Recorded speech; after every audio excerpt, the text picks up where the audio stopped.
नमस्कार, स्वागत है आपका वी टाइम न्यूज पर और आपके साथ मैं हूं पहली चौहान। बढ़ते हैं खबरों की ओर।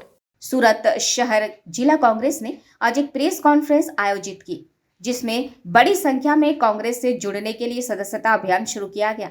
प्रदेश प्रवक्ता नैशेद देसाई ने मीडिया को बताया कि वर्तमान में राज्य और केंद्र सरकार की नीतियों के कारण नागरिकों पर अत्याचार हो रहे हैं। कांग्रेस अब जनता की उपेक्षा के खिलाफ मजबूती से लड़ेगी।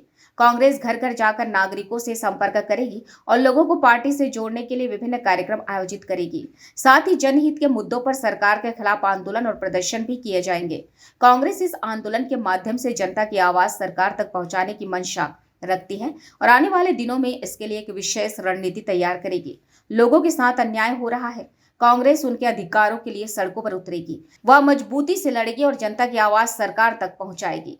અને સંગઠન કોંગ્રેસ પક્ષની સંગઠનમાં નવા યુવાનો જોડાય, નવા લોકો જોડાય અને સંગઠનને સંપૂર્ણ લોકતાંત્રિક રીતે ડેમોક્રેટિક પ્રોસેસથી ચાલે એટલા માટે અમે આજે પત્રકાર પરિષદ દ્વારા મીડિયાના આશીર્વાદ ને મીડિયાની મદદ માંગીએ છીએ કે લોકો કોંગ્રેસમાં વધુ જોડાય અને વોર્ડ વાઇઝ અમારું જે સંગઠનની રચના થાય એ લોકતાંત્રિક રીતે થાય ને એમાં સૌ સહભાગી બને, જોડાય।